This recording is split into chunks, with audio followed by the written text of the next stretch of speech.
Oke, bismillahirrahmanirrahim. Assalamualaikum warahmatullahi wabarakatuh. Oke guys, video ni kita akan share topik by topik dari basic sampailah habis topik ni. Bukan habis bermaksud tak ada knowledge lagi. Alright, untuk student saya refresh. InsyaAllah kita akan buat Zoom. Mungkin dalam sebulan tu kita akan buat Zoom. Dan setelah video ni habis, topik by topik kita akan send dalam e-video channel. Tetapi bukan setakat video tu je. Bermakna kita akan share juga mapping and then video juga. Kenapa setup ni fail, kenapa setup ni jadi. Right, based on our knowledge ni lah. So apa yang saya nak, korang kena belajar secara tertib, just dari mula sampai akhir. Sebab benda ni kita akan apply kan nanti dalam live trading kita, okay?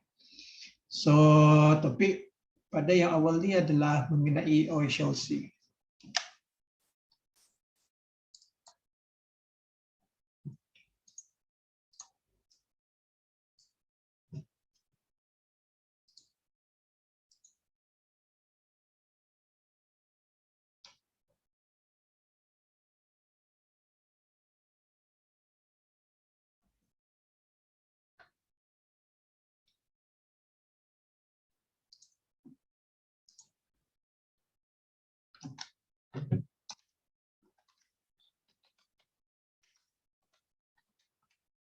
Open high low close.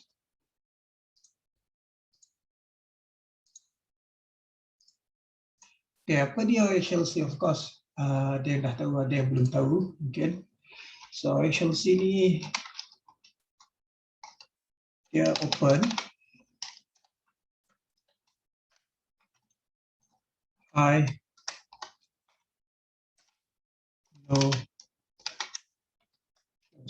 Okay, apa yang kita faham mengenai OHLC ni, open high low close? Because open high low close ni maksud dia adalah candlestick. Bagaimana dia open, bagaimana dia create harga tertinggi which is high, harga terendah which is low, dan macam mana dia tutup candlestick itu. Harga di mana dia tutup, so dia close. Okay, OHLC ni saya nak terangkan sikit lah, short and sharp. OHLC adalah formation of candlestick. Bagaimana candlestick ni tercipta? Of course, akan ada pergerakan open, high, low, close ni dulu. Sampailah close, baru terciptanya candlestick. And then, OHLC ni adalah sangat-sangat basic kerana ia berkait rapat dengan topik-topik yang akan diajarkan lepas ni. Satu lagi, OHLC ni bila kita faham movement of candlestick, kita akan faham the storyline of multi-time frame from monthly, weekly, daily, H4, H1 dan selanjutnya. And then macam contoh kita nak tengok bagaimana, kalau kita dah faham, kita boleh tengok candlestick weekly ni dia mati macam mana. Alright, nanti saya cuba contohkan dekat weekly. And then daily juga, macam hari ni kita trade. Because daily candle dia berubah sehari demi sehari. So kita nak tengok candlestick bagaimana dia mati. Kita boleh predict, kita boleh jangkakan macam mana dia mati menggunakan OHLC ni. Maksud dia kita movement of OHLC ni kita boleh predict bagaimana candlestick ni akan terbentuk, akan tutup untuk esok hari dia. Contoh candlestick buy, dia tutup hari ni candlestick buy pukul 6 pagi. Keesokan hari dia akan ada candlestick baru, jadi dia akan tumbuh new candlestick which is candlestick sell. Tapi taklah macam ni, esok buy, esok sell, esok buy, no. Dia boleh jadi sell hari ni, esok pun candlestick sell. So bermakna, kenapa ianya berkait rapat? Bermakna semua ni kita kena ada syarat which is SOP dan confirmation. Without confirmation and SOP, benda ni tak akan jadi. Okay, boleh faham? Alright, okay. So saya akan lukiskan satu persatu candlestick OHLC ni bermula daripada candlestick buy. Okay, candlestick buy, of course, buy akan bermula, ini movement, akan bermula dari bawah. Turun, dan dia close. Dan saya create shadow dia. Bagi yang tak tahu shadow ni apa, ni lah shadow. Yang korang tengok batang-batang tu wick ke dia orang panggil, ni shadow. And then body of candlestick, body ni body. Okay, jangan confuse. Kadang benda basic sangat ni pun orang tak tahu.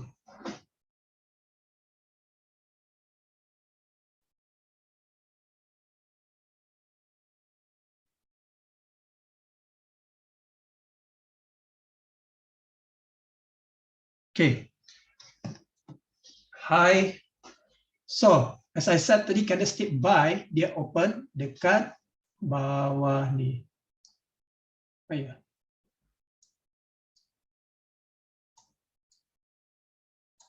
Dia bermula open. Maksud dia, di mana bermulanya candlestick ni, dia open dia. So, dekat situ. And then dekat bawah ni, of course, harga yang terendah dia.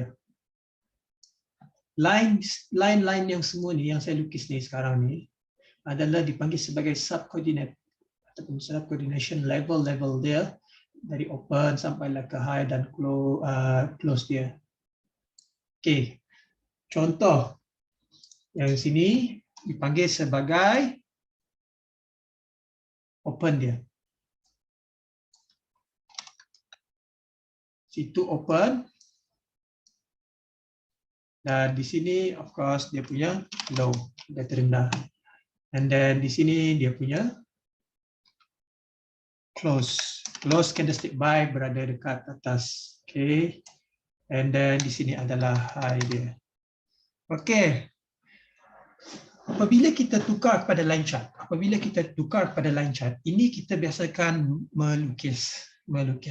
Okay. So bab line chart dekat MT4 tak akan sama apa yang kita lukis. Kenapa pentingnya untuk kita faham melukis? Seperti mana yang saya belajar dulu, lukis sampai apa? Kita boleh dapat subconscious mind tu.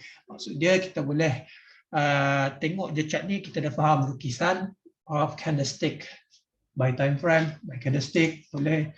So kalau kita lukis pergerakan movement of line chart candlestick buy ni, as I said, open dia bermula dari bawah ni kan. Terciptanya shadow ni shadow low ni terciptanya disebabkan body pernah pergi bawah. And then once dia pernah pergi bawah, dia akan pergi atas. Ni movement dia. Sebelum dia close, as I said, kenapa terciptanya shadow ni, body of candlestick ni body pernah pergi atas. And then dia close dekat sini. So apabila kita tengok line chart dia akan macam ni. Okay. Ini candlestick buy. Now candlestick sell.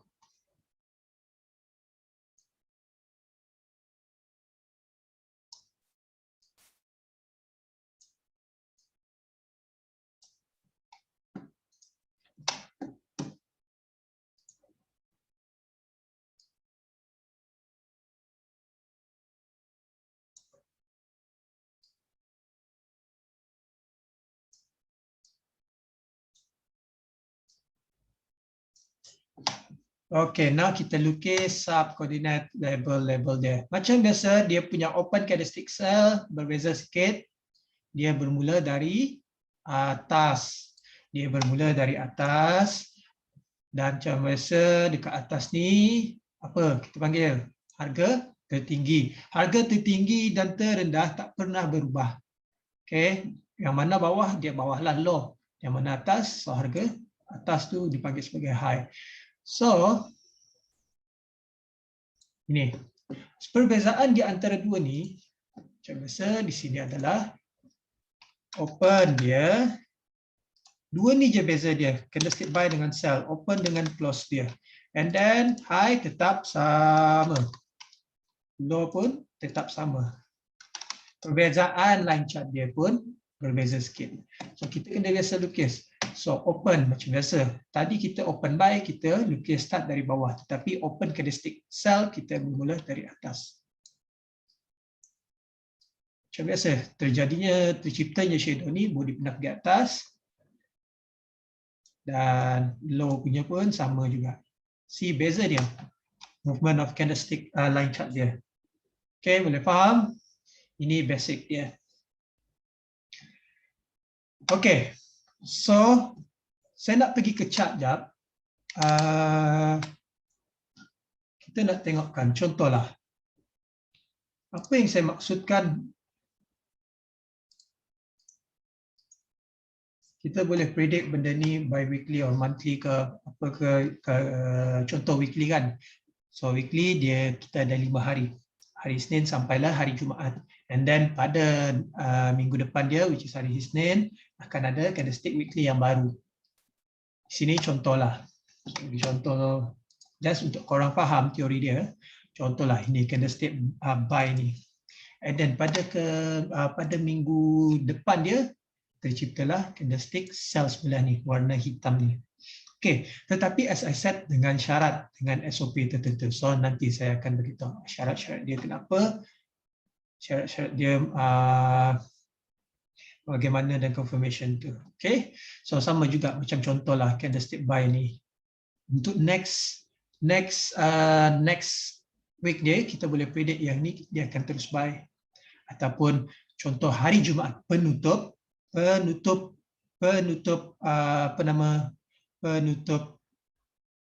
mingguan hari Jumaat, kita akan tahu hari Jumaat ni dia boleh ada buy and sell ataupun dia teruskan sell macam tu. So macam ni contoh.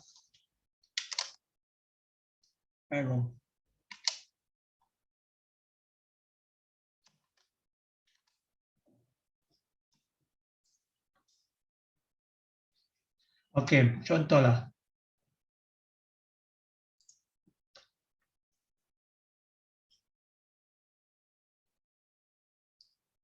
Saya ambil subcoordinate level candlestick buy dulu. Macam biasalah HLC dia punya open, dia punya close, dia punya low. Kalau you lukis, dia akan bermula macam biasa candlestick buy atas. Kita lebih sikit dan dia punya HLC line chart dia macam ni. So contoh, candlestick buy ni dia pergi atas kan? Dia bermula dari sini, dia pergi atas. What do you expect? Dia akan pergi atas terus? Adakah HLC ni pernah tercipta macam ni? No, tak ada pernah. Mesti ada penutup dia. Mesti ada penutup dia. Faham tak line ni? Dia tak pernah tercipta cuma setakat macam ni dan mati je. No, tak pernah. Sama juga macam sell. Dia tak pernah tercipta, contoh sell lah. Dia tak pernah tercipta macam ni, mati macam ni. No. Mesti ada dia tutup sikit. So meaning to say, if you sell dekat atas, dia nampak candlestick sell, untuk penutup, of course akan ada penutup buy dia. Boleh faham? Candlestick buy sama juga. Pergi ke atas, contoh, asal dia tekan mati macam tu, so akan ada penutup sell. Tak kisah kecil ke besar ke. Yang penting dia ada penutup dia sell. So korang boleh menggunakan lower time frame dia, storyline dia. Okay, Roger. Okay. Tu HLC. Simple. Nampak simple, tapi reality dia, so kena faham. If you guys lukis, dia main lukis. Ini apabila saya lukis ni, dia menjadi satu persatu candlestick, maksud saya dari candlestick buy dan sell. Bagaimana kalau dua gabungan candlestick buy and sell? Contoh saya lukis candlestick buy dulu. Sama juga hukum hakam Moishul sini, mesti ada open, high, low, close dia.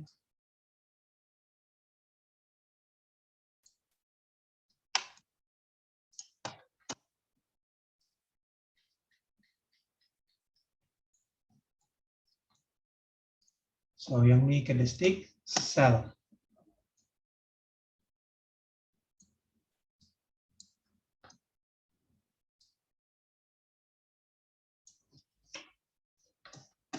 So apa yang saya perlu buat, kalau saya lukislah menggunakan pensel ke tangan, just nak tajamkan otak kita ni. Apabila tangan bergerak, otak pun ikut bergerak.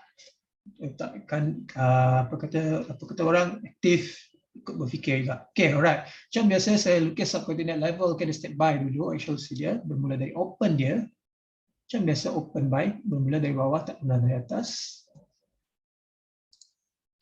Saya lukis law dia satu persatu candlestick buy dulu dan candlestick sell.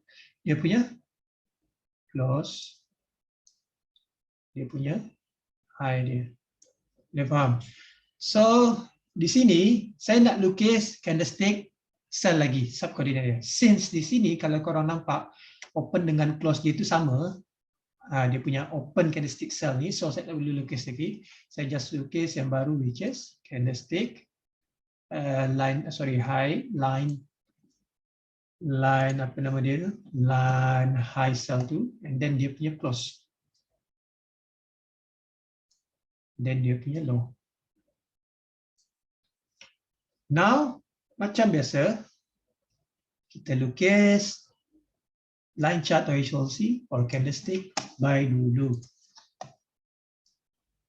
Ikut line tu. Dan macam biasa dia punya close dekat sini. Oleh kerana macam yang saya cakap open tadi tu dia sama. Now kita lukis line chart candlestick sell, open dia sama. So bermula dari sana saya akan bongkar.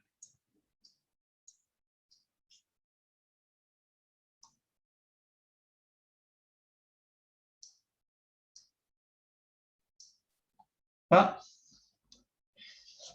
macam ni dia punya movement of line chart. Apabila kita tengok dekat MT4, kita tukar pada line chart, kita takkan dapat exactly bentuk macam ni. Macam yang kita lukis ni, no? Memang tak ada. So, apabila kita lukis, kita faham movement of candlestick. Berarti dia tu line. Pas ni saya explain. Okay? Now kita move ke next topic. Masih kita gunakan benda ni. Next topic dia adalah we shall see that. Now kita move kepada SNR.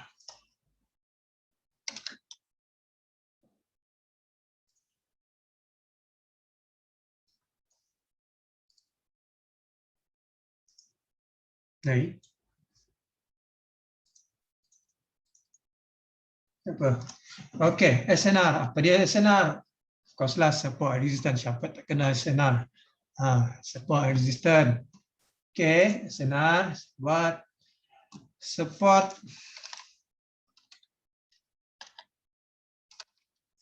untuk kita buy the resistance untuk kita sell. Berarti kalau kita buy, of course kita akan buy from low, not from high. So sell high lah tu. High. Ini basic SNR. Of course kita will buy at low. Buy at low, sell at high. Support and resistance. Okey, apa hukum basic SNR? Apa hukum basic SNR? Hukum dia, of course, resistance ni sell at high, buy at low. Itu satu hukum. Salah satu daripada hukum dia. Lagi, hukum dia yang digunakan pakai selalu adalah line chart dia kalau ada V dan A.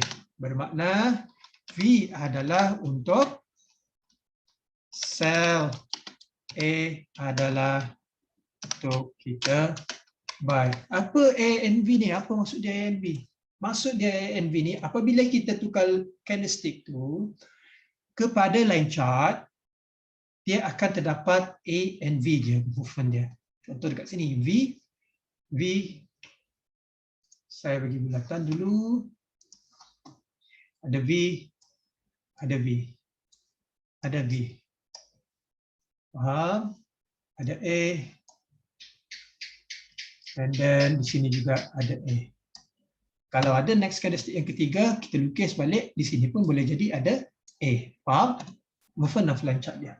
So bermakna di sini, di dalam candlestick tu terdapatnya SNR, support and resistance.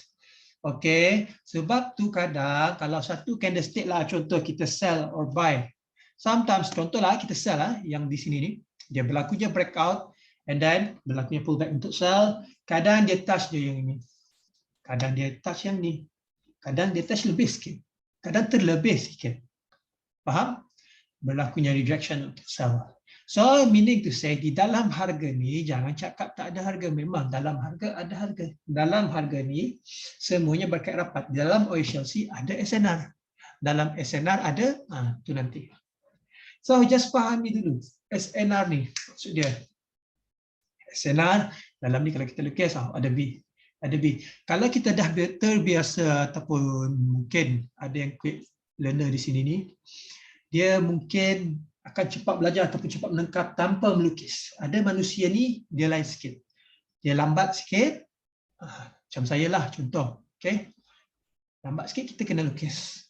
Untuk kita fahamkan, untuk kita sampai ke tahap mata kita tu, kita boleh tengok chart, kita boleh bayangkan lukisan dia kalau kita lukis. Okay? Kadang kita pun jadi tanda tanya, kenapa SNR ni ada kita plot SNR banyak support resistant, kadang tak sampai yang dekat atas tu, kadang sampai je dekat bawah ataupun pertengahan badan. Right? So benda tu kita kena ada confirmation dengan konsep sekali. Tu nanti saya ajar. Now kita still dekat basic permulaan baru.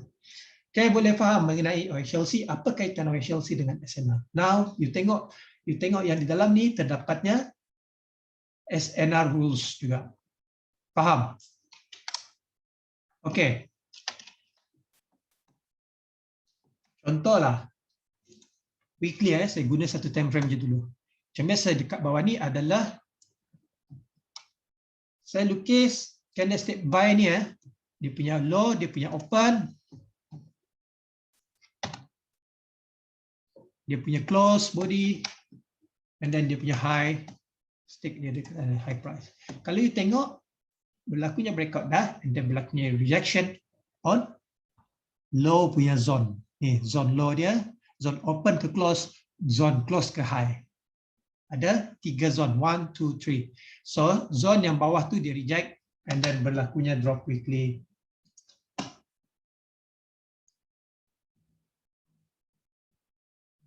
$600 pips macam tu.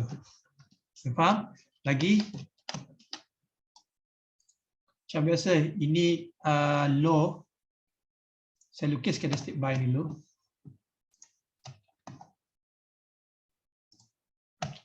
And then dia punya close body macam biasa.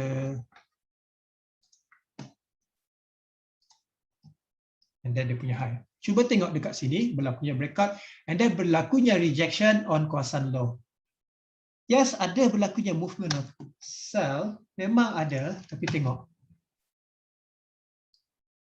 Dalam 100 plus pips. Tetapi dia terus naik, sehingga ia mencapai high zone dia, di sini. Sini ni. And then, for the next week dia, baru dia berlakunya drop. Almost 1000 pips. Okay. So kenapa dia tembus sini? Kenapa dia pergi atas? Itu pun kena ada confirmation. Bukan senang macam nampak nampak V, nampak bentuk macam ni, you buy and sell terus. No. Kalau macam tu saya tak payah mengajar.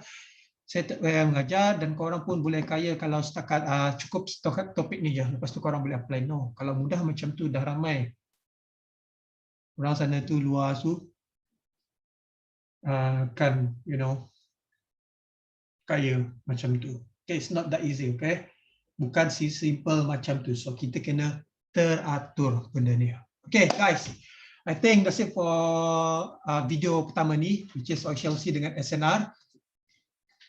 Kita akan move ke next video seterusnya. Okay, yang ni korang fahamkan, hadamkan, benda ni simple saja. Kita jumpa lagi ke next video seterusnya. Assalamualaikum warahmatullahi wabarakatuh.